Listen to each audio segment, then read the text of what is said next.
ব্লগের শুরুতেই সবাইকে হ্যাপি নিউ ইয়ার এবং এই বছর সবার খুব খুব ভালো কাটুক এই কামনা করে আজকে আমি আমার ব্লগ শুরু করছি।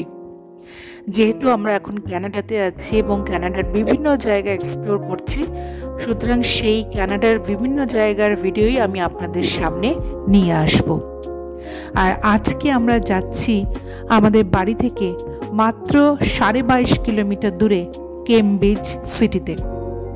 শুনেছি খুব সুন্দর নাকি এই কেমব্রিজ সিটি। তো চলুন আমার সাথে আপনারাও আজকে ঘুরে দেখবেন কানাডার অন্টারিও প্রভিন্সের কেমব্রিজ সিটি।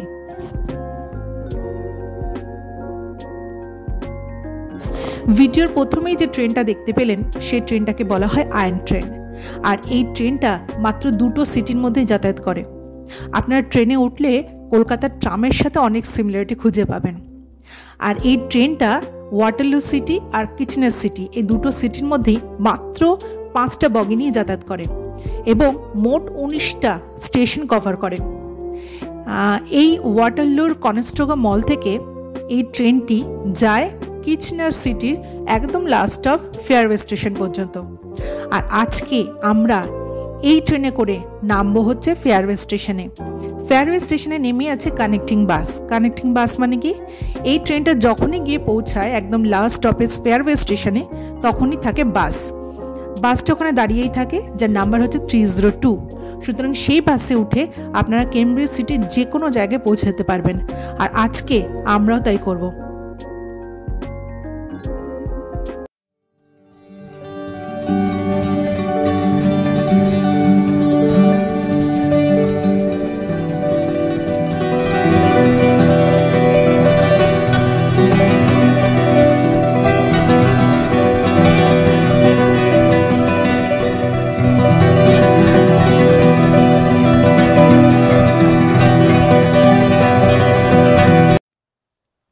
কানাডার অন্টারিও প্রভিন্সের বড় বড় শহরগুলির মধ্যে এই কেমব্রিজ কিন্তু অন্যতম। ইউরোপিয়ান স্টাইলে তৈরি এই পুরো শহরটি গ্র্যান্ড আর স্পিড দুটো নদীর সঙ্গমস্থলে অবস্থিত। কানাডার অন্টারিও প্রভিন্সের কিচনার এবং ওয়াটারলুর পাশাপাশি কেমব্রিজ কানাডার 10ম বৃহত্তম মেট্রোপলিটন এলাকার 3টি মূল শহরগুলির মধ্যে একটি।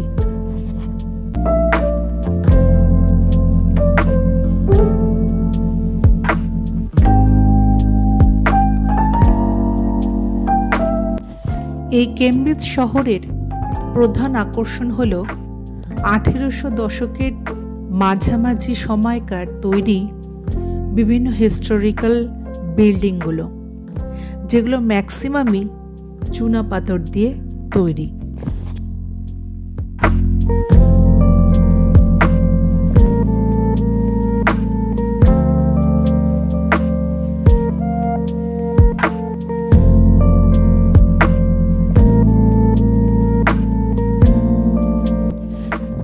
শোনা যায় 1973 সালে এই কেমব্রিজ শহরটি তৈরি হয়েছিল।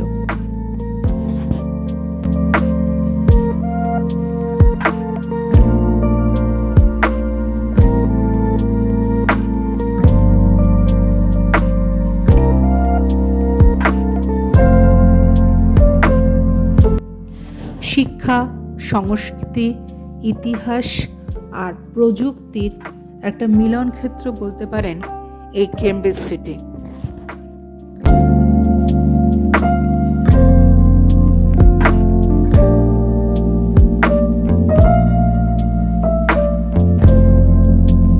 ডাউনটাউন কেমব্রিজ মানে হচ্ছে হার্ট অফ দ্য সিটি।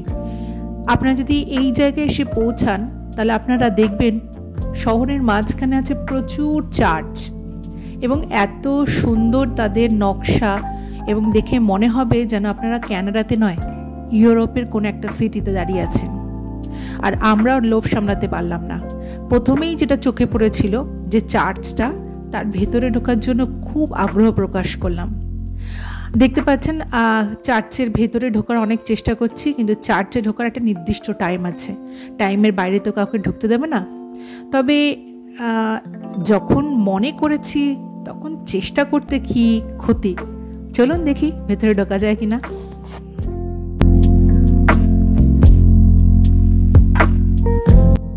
এখন আমরা চার্চের ভেতর, তবে একটা ছোট্ট গল্প আছে।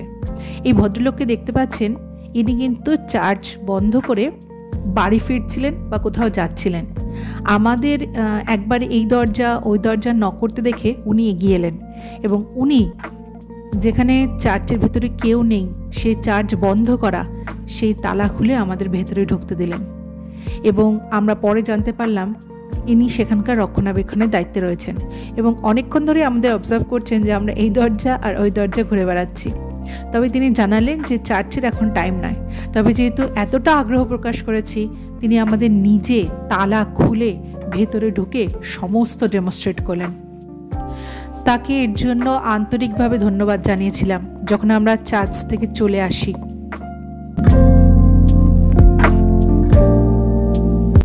বিশ্বাস করুন, আজ পর্যন্ত যেখানেই চার্চে গেছি প্রচুর লোকের মধ্যে গেছি।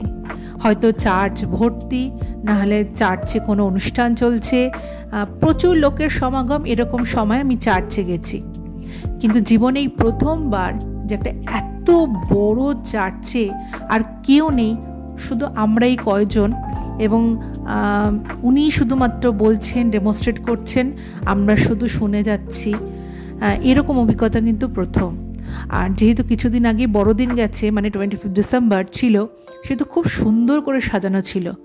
আর এত সুন্দর একটা পরিবেশ থেকে মন যেন একদম ভরে গেছিল। তবে হ্যাঁ, উনি আমাদের ভেতরে ডেকে নিয়ে এত সুন্দর ডেমনস্ট্রেশন দিয়েছিলেন, তার জন্য কিন্তু খুব বেশি টাইম আমরা সেখানে দিইনি। যতটা সম্ভব তাকে বিরক্ত না করে আমরা খুব তাড়াতাড়ি ভেতরটা দেখেই বেরিয়ে এসেছিলাম, কারণ আমাদের দেখার অনেক কিছু বাইরে অপেক্ষা করছে।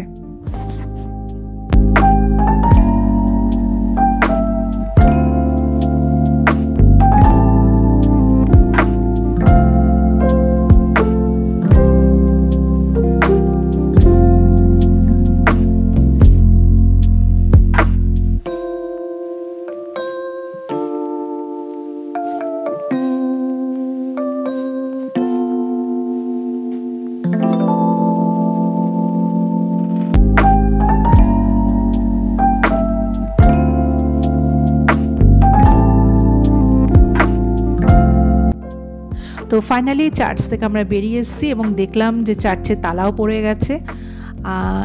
এটা হচ্ছে কেমব্রিজ সিটির সিটি বাস। এটা ওয়াটারলু সিটি বাসের সাথে একদমই সেম, একই রকম দেখতে প্রায়।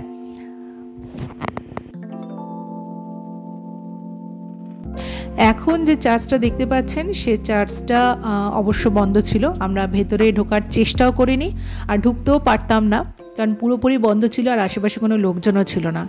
তবে চার্চটা এত সুন্দর দেখতে ছিল যে একটা জাস্ট ভিডিও শট নিয়েই আমরা ওখান থেকে রওনা হয়েছিলাম। এবং সবথেকে আশ্চর্য হচ্ছে, আমি যখন শট নিচ্ছিলাম তখন দেখলাম দেওয়ালে চার্চটার খোদাই করা রয়েছে সালটা, সেটা হলো 1869। এত বড় একটা ইমারত কত দিন ধরে এখানে দাঁড়িয়ে আছে, কত ইতিহাসের সাক্ষী। যত দেখছিলাম তত যেন মন ভরে যাচ্ছিল।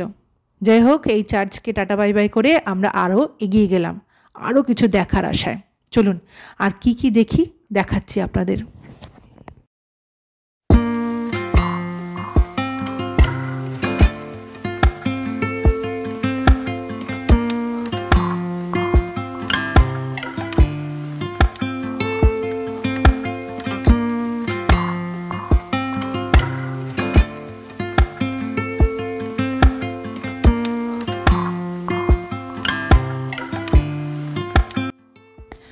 শহরের যেখানেই যাচ্ছিলাম সেটা অবশ্যই হেঁটে হেঁটে যতটা সম্ভব আমরা কভার করার চেষ্টা করছিলাম, কারণ আমরা মনে করি কোনো ট্রান্সপোর্টের থেকে পায়ে হেঁটে যদি কোনো জায়গা এক্সপ্লোর করা যায়, তার থেকে বেস্ট অপশন হয় না। আর যতই আমরা হেঁটে জায়গাটাকে দেখছিলাম, ততই একটা কথা বারবার মনে খোঁচা লাগছিল যে সত্যি কি আমরা কানাডার কোনো শহর দেখছি, নাকি আমরা ইউরোপের কোনো একটা শহরে চলে এসেছি। শহরের বুক চিরেই চলে গেছে এই অপরূপ সুন্দর নদীটা, যার পাশে একটা ছোট্ট বসার জায়গা ছিল। এবং পরন্ত বিকেল বলবো না, একদম সন্ধ্যাই হয়ে গেছে, কারণ যেহেতু এখন উইন্টার সিজন সেহেতু খুব তাড়াতাড়ি সূর্যাস্ত হচ্ছে। তো তার ঠিক পাশে গিয়ে আমরা বসেছিলাম, খুব ভালো লাগছিল। একটা জোরে শব্দ পাচ্ছিলাম জল বয়ে যাওয়ার। তবে এটা গ্র্যান্ড নদী না স্পিড নদী সেটা জানি না, নাকি আমরা দুটো নদীরই মিলনস্থলে বসে আছি সেটা আমার ঠিক মানে বুঝতে পারিনি। তবে বসে খুব ভালো লাগছিল ওখানে। একটুখানি বসেছিলাম, বসে যিনি জায়গাটাকে অনুভব করে আমরা বেরিয়ে গেছিলাম, কারণ দেখার প্রচুর কিছু বাকি ছিল।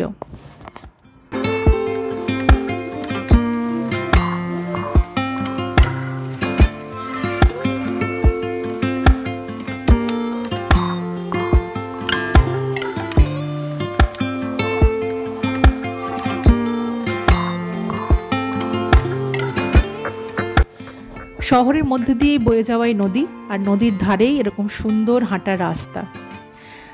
যেহেতু সূর্যাস্ত হয়ে গেছে এবং ঠিকঠাক ভিজিবিলিটি ক্লিয়ার হচ্ছে না, দিনের বেলা হলে খুব সুন্দর লাগতো। তবে তখনও আমরা যখন হাঁটছিলাম সবে সন্ধে হয়ে আসছে, এত ভালো লাগছিল।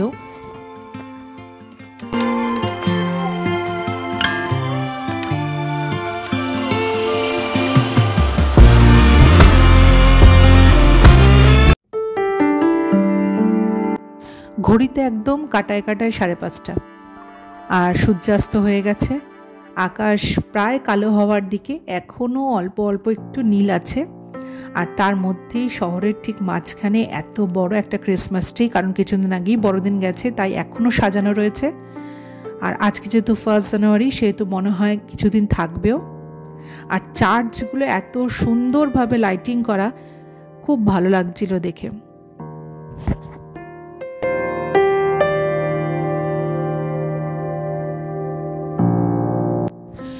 দিনের বেলা হাঁটতে তো খুব ভালো লাগছিল রাস্তা দিয়ে, কিন্তু যখন অন্ধকার নামলো আর সমস্ত স্ট্রিট লাইটগুলো একের পর এক জ্বলে উঠল, তখন যেন একটা আলাদা মায়াবী রূপ দেখা দিল। আর ওই রাস্তার ধার দিয়ে জাস্ট হেঁটে যেতেই খুব ভালো লাগছিল। আর যেহেতু কিছুদিন আগে ক্রিসমাস গেছে, আজকে নিউ ইয়ার, তো সেই উপলক্ষে প্রত্যেকটা রাস্তাই সেজে উঠেছে। তাই শুধুমাত্র স্ট্রিট লাইট ছাড়া আরও অনেক এক্সট্রা লাইট ছিল ডেকোরেট করা, এবং এত সুন্দর লাগছিল। তবে ওখান থেকে আমাদের আসতে প্রায় 1 ঘন্টার বেশি সময় লাগবে, তাই আর বেশিক্ষণ থাকলাম না, কারণ টেম্পারেচার অলরেডি তখন প্রায় -5, ফিলস লাইক -10, সুতরাং প্রচণ্ড ঠান্ডা লাগছিল। তাই আবারও সেই আয়রন ট্রেনের ভরসা, আয়রন ট্রেন করে আমরা এসে পৌঁছলাম আমাদের বাড়িতে। তো দিনের শেষে অভিজ্ঞতা খুবই ভালো ছিল। আর এই ভিডিও যদি আপনাদের ভালো লাগে তাহলে অবশ্যই লাইক, শেয়ার আর সাবস্ক্রাইব করবেন। আগামী ভিডিও খুব তাড়াতাড়ি আসছে।